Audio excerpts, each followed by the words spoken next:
आंब्याचा आलाय सीझन, चला तर बनवूया मँगो कुल्फी. आंबा पिकतो रस गळतो कोकणचा राजा बाई रंगा मांडतो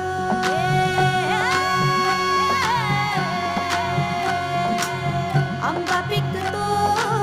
रस गळतो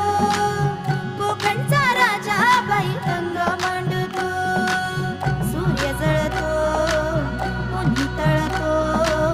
तरी कसा मोहरून फुली फाळतो शिवाराचा देव कसा परिमळतो